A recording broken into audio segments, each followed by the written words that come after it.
Hello dear students, Namaskar, myself Neha and I welcome back all of you. As there is a request that I should upload more videos in class 12, so let we start a new chapter, that is animal cell culture, and I will try to upload the video of this chapter sequence wise. So this is our third chapter of unit 6 class 12, and firstly we should know what is the animal cell culture and what is its importance. So before moving to the word animal cell culture, we firstly know that what is a cell culture. Actually, when we culture any cell under the laboratory conditions, then it is termed as the cell culture. So the definition goes like this: the process of growing of cells under laboratory conditions is called cell culture. And here the word we can use in vitro, means जब हम glass पर under optimal conditions किसी cell को grow कर रहे हैं, then it is cell culture. That cell may be any bacterial, plant or animal cell, and here we are specifically discussing about the animal cell. Means when we are growing the animal cell in the laboratory conditions, then it is termed as the animal cell culture.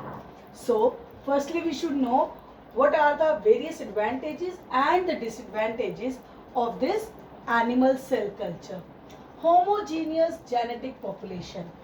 जब भी हम animal cell culture की growth की बात करते हैं तो सबसे बड़ा बेनिफिट होता है हमें जो पॉपुलेशन मिलती है, जो सेल्स की ग्रोथ हमें अचीव होती है, दैट इज होमोजीनियस. मीन्स जिस पेरेंट से हमने सेल आइसोलेट किया था, जो हमारा पेरेंटल सेल था, जब ये फर्दर प्रोलिफरेट करता है, ग्रोथ होता है, तो ये अपनी पॉपुलेशन मेंटेन रखता है. Means it is a clone of this cells. ये जो पॉपुलेशन हमें अचीव होती है, this is the clone of this parental cell until and unless there is no mutation. Okay.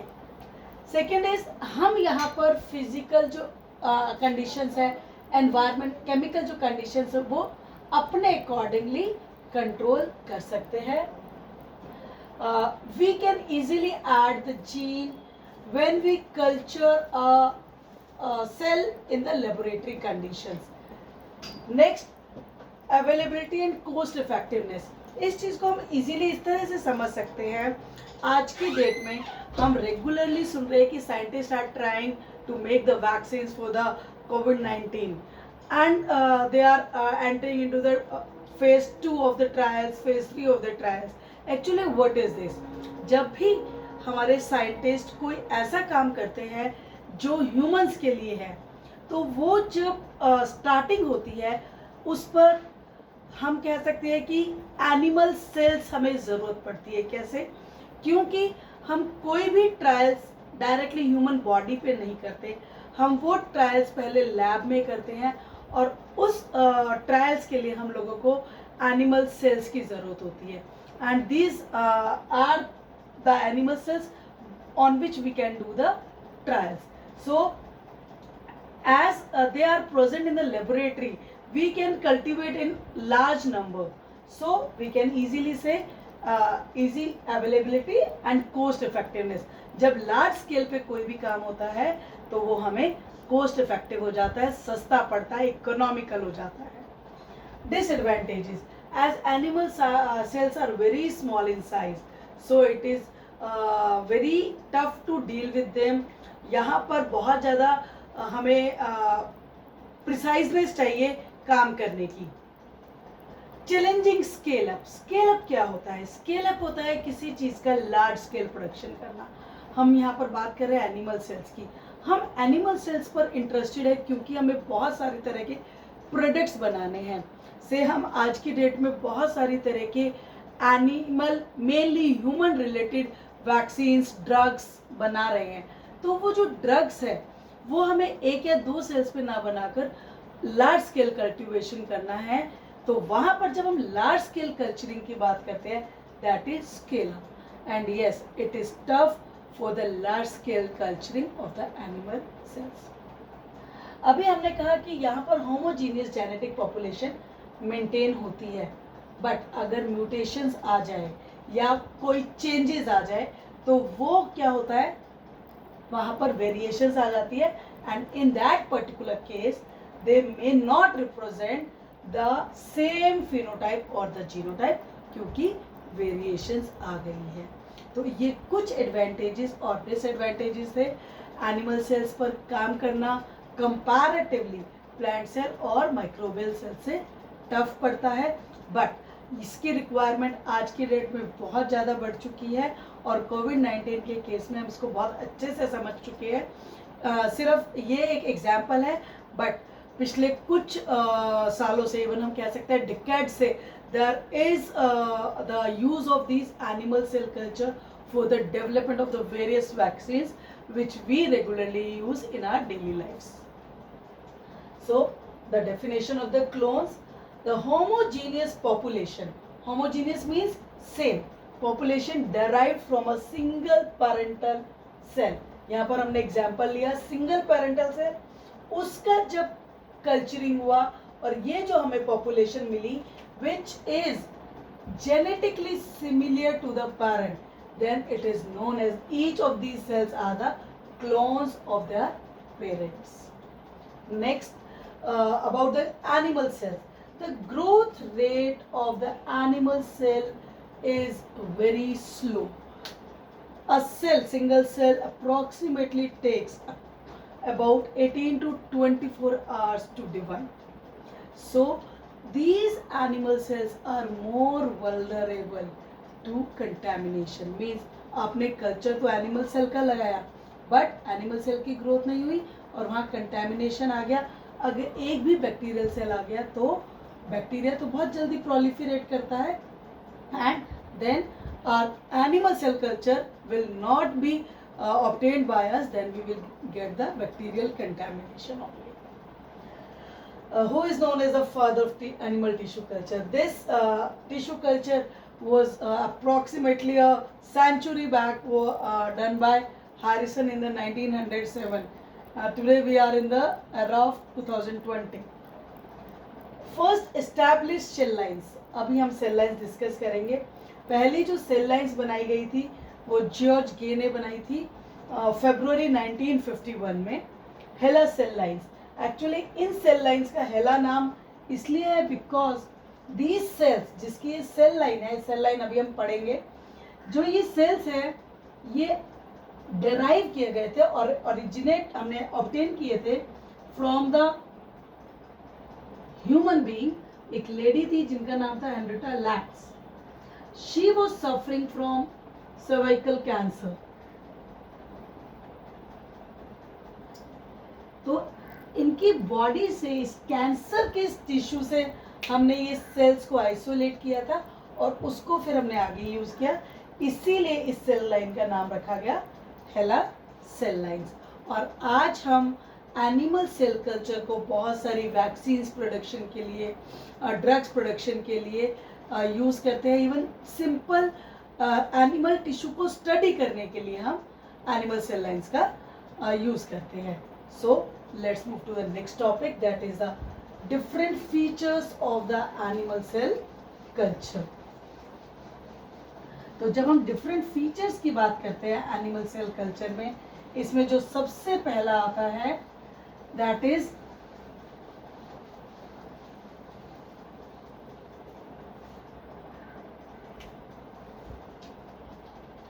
features of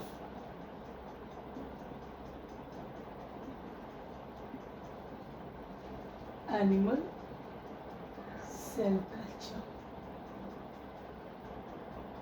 And first one, we can grow it in labs, means we can grow it in vitro conditions। in vitro conditions का मतलब है जब हम इसको proper conditions provide करेंगे तो ये labs में हम इनको ग्रो करा सकते हैं in the presence of suitable media.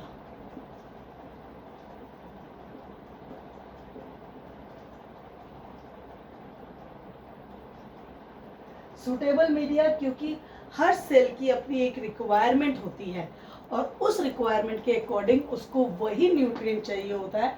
तो जब हम उसको न्यूट्रिएंट प्रोवाइड करते हैं उसको हम लैब कंडीशंस में ग्रो करा सकते हैं। Second is can be grown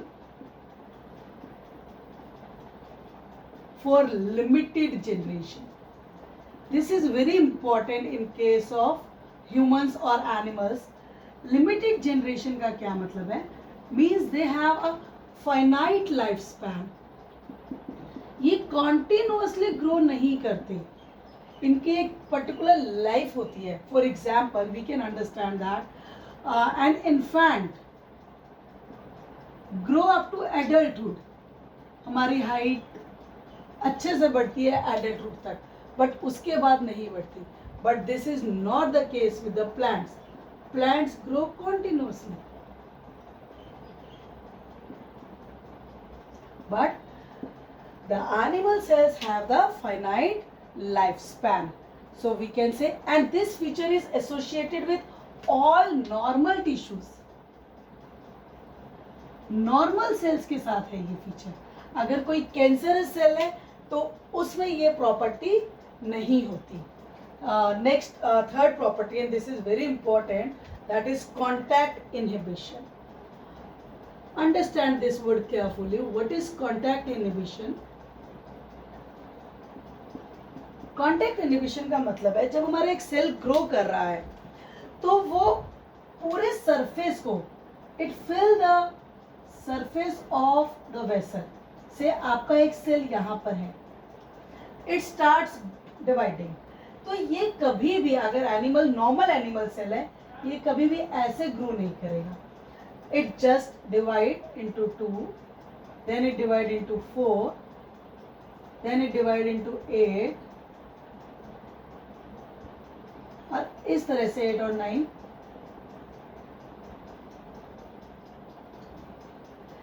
जब यहाँ पर एक मोनोलेयर फॉर्म हो जाती है, एक सेल दूसरे सेल से कांटेक्ट में है, यहाँ पर ये देखिए ये एक सेल इस सेल से कांटेक्ट में है और यहाँ पर ये वेसल से कांटेक्ट में है।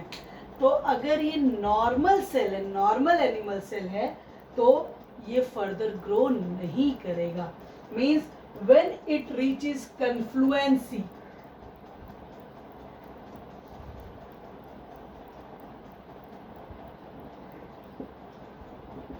it stops its growth. This is the property of normal animal cell. ये मोनोलेयर फॉर्म करते हैं और कॉन्टैक्ट इनहिबिशन शो करते हैं। So these are the properties and this is the property which is utilised by the oncologist. Oncologist कौन होते हैं? जो कैंसर स्टडी करते हैं।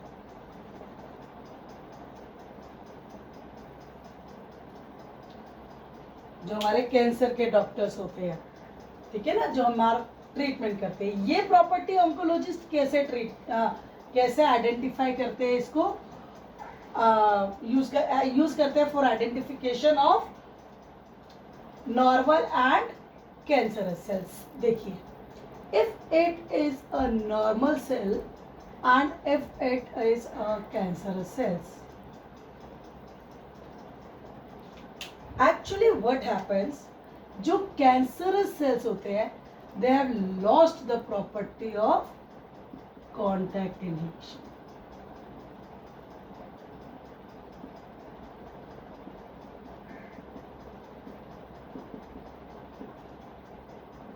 यहाँ पर क्या होती है? प्रॉपर्टी रिटेन होती है। सेकेंड, दे पाइल अप। अभी हमने पढ़ा था यहाँ पर क्या होता है, इस तरह से लेयर्स बनती है, सिंगल लेयर। जबकि ये कॉन्टैक्ट इनहिबिशन की प्रॉपर्टी लूज कर चुके हैं, तो यहाँ पर ये सेल्स इस तरह से पाइल अप हो जाते हैं। They appear more rounded. Why they appear more rounded?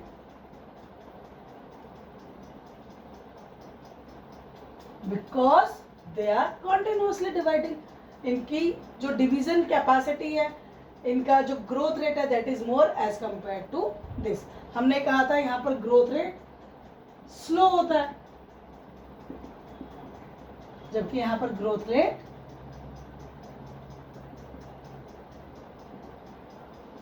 Fast होता है. So these are the properties which are utilized or used by the oncologist to determine whether the particular tumor is benign or not, or cancerous or not. तो यहाँ पर एक question बनता है, and this is important question.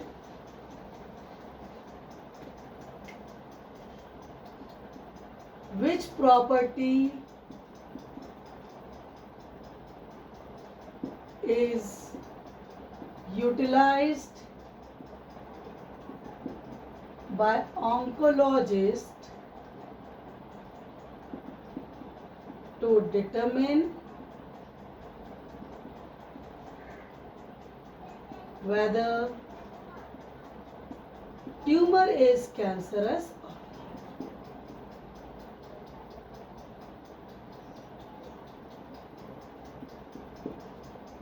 So now we will move to the next topic, that is types of cell culture.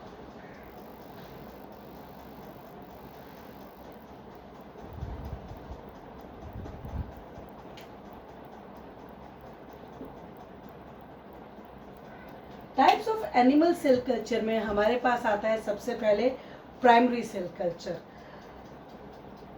इसका definition लिख लेते हैं, एक minute.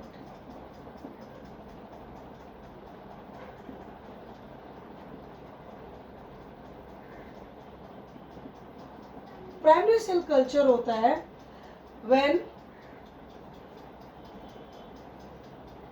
culture is derived from tissue directly.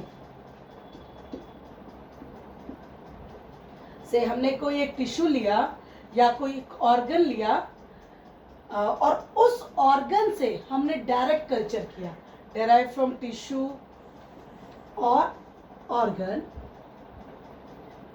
And then culture it. से आपका ये tissue था, इस टिश्यू से आपने से मैकेनिकल मेथड या एंजाइमेटिक मेथड से टिश्यूज में से सेल सेपरेट किए, और ये जो सेल था एक सिंगल सेल, इसको आपने कल्चर किया. तो ये जो पहला कल्चर है which is which involves the direct extraction of the cells from the tissue, it is termed as the primary cell culture. ठीक है. इसके बाद जब हम इस प्राइमरी सेल कल्चर का सब कल्चरिंग कर देते हैं, ये आपका प्राइमरी सेल कल्चर था जिसको हमने डायरेक्टली टिश्यू से लिया था. अब हमने इसका सब कल्चरिंग कर दिया, तो सब कल्चरिंग के बाद जो कल्चर बनता है that is secondary cell culture. तो यहां पर हमारे पास दो नए वर्ड्स है, पहला है सब कल्चरिंग और दूसरा है secondary cell culture. So firstly we should learn what is सब culturing.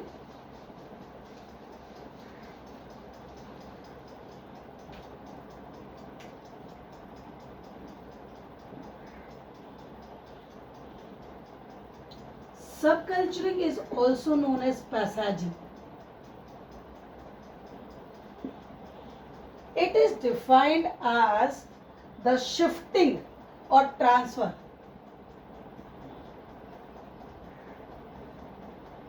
of ongoing cell culture, जो पहले से ही सेल कल्चर चल रहा है कोई भी हो, to the fresh media.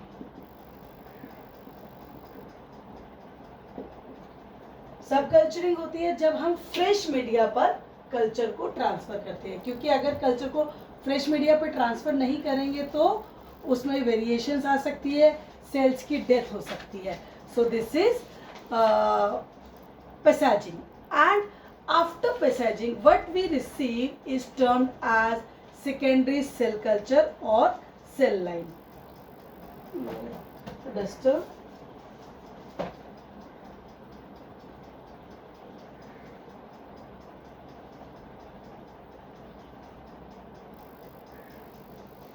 So okay, चलिए अब हमारे पास आता है secondary cell line. Secondary cell culture is also known as cell line. यहां पर हमारे पास स्पेशली लाइन है. Cell line is a population derived from a primary culture at the first subculture. It is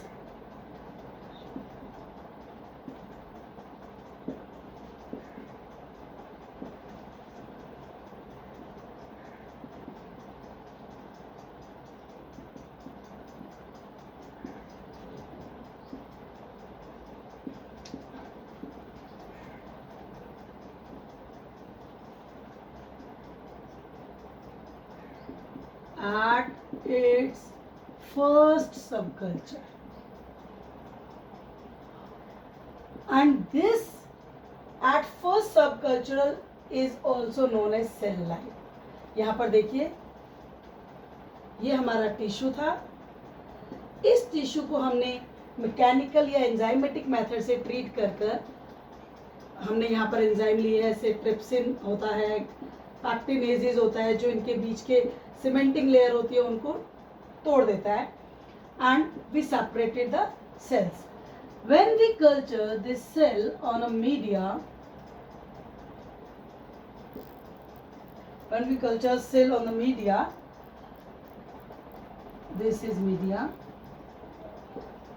this is cell, and this is cell culture. This is primary cell culture because we have directly isolated the cells from the tissue. And when we shift this on a fresh media, this is fresh media, and we take cells from this to this. This is fresh media, and this process is passaging or subculturing, and this culture is now termed as secondary culture or cell line. और tertiary culture जो word होता है वो rarely use किया जाता है, ज़्यादातर नहीं किया जाता, क्योंकि यहाँ से जो हमारे पास सेल लाइन डेवलप हो जाती है उसको हम बोलते हैं, सॉरी, कल्चर जो डेवलप हो गया उसको हम बोलते हैं सेल लाइन. अब यहाँ पर याद कीजिए जो हमने पढ़ा था हेला सेल लाइन्स के केस में से यहाँ पर क्या हुआ होगा. This is the tissue, cervix का टिश्यू है, सर्वाइकल कैंसर का. यहाँ से हमने सेल्स आइसोलेट किए, सेल्स को हमने प्राइमरी कल्चर किया, और उसके बाद आज तक मीन्स 1951 से 2020 तक हमने इसको मेंटेन किया हुआ है. हमने कहा कि जो आपके एनिमल सेल्स हैं they have finite life span, जबकि इस केस में हम क्या देख रहे हैं कि हमने पिछले 70 सालों से इसको प्रिजर्व किया हुआ है, because it is infinite life, it have the infinite life span, because these are the cancerous cells. ये नॉर्मल सेल्स नहीं थे, इसीलिए यहाँ पर जो सेल लाइन थी वो आज तक हमें डिराइव हो पा रही है. That is continuous cell line. हमने इसको सब कल्चर किया, और जब हमारे पास एक सेल लाइन एस्टैब्लिश हो जाती है उसके बाद हम उसको जितनी मर्जी कल्चरिंग करें, सब कल्चरिंग करें, that is termed as a cell line. उसको हम सेल लाइन ही बोलते हैं. ठीक है, so this is clear to you. The next is are types of cell lines. जैसे अभी हमने डिस्कस किया, put duster somewhere.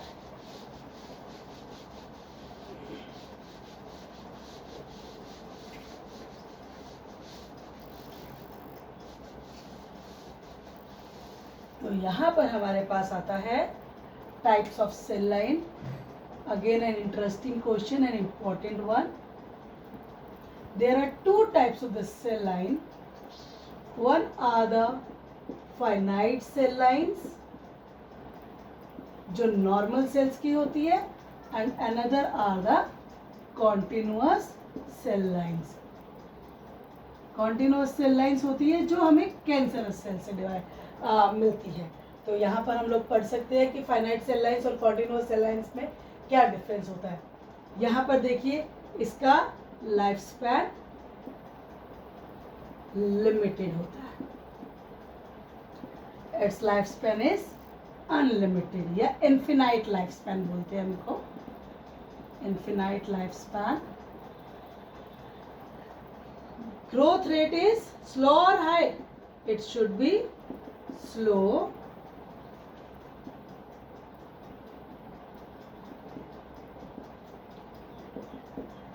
fast,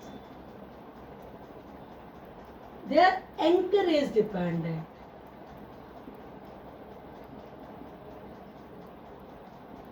their anchor is independent.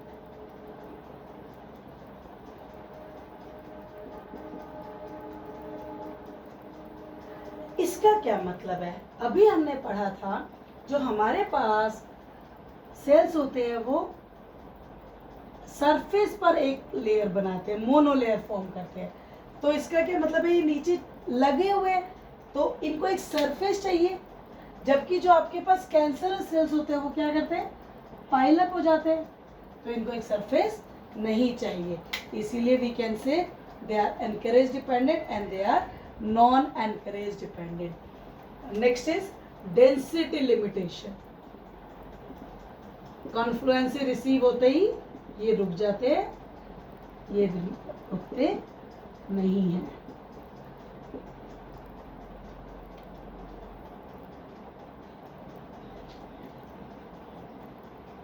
Don't depend on density. यहाँ पर कॉन्टैक्ट इनहिबिशन की प्रॉपर्टी शो होती है और यहाँ पर कॉन्टैक्ट इनहिबिशन की प्रॉपर्टी शो नहीं होती।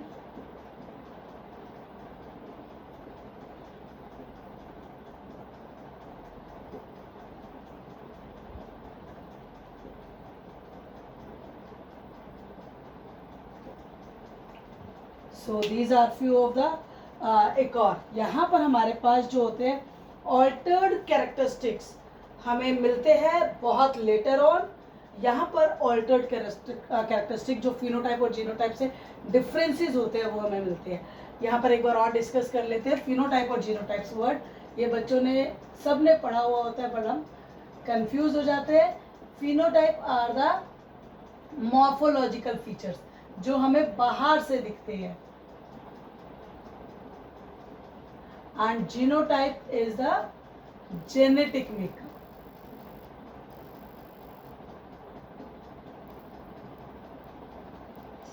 So today we have studied about, हम लोगों ने अभी तक पढ़ा कि एनिमल सेल कल्चर क्या है, उसके फीचर्स क्या है। इसके बाद हमने पढ़ा था that types of cell culture, primary cell culture and secondary cell culture. Here is cell line is important, and then types of cell line. So this is all about for today, and in the next lecture we will discuss about the various physical conditions which are required for the culturing of the animal cells. So thank you for today, and if you have any query then just make a question. I will see that in the description box. I will send you a link of my blog where I will post a few worksheets and the question papers of this chapter. So thank you.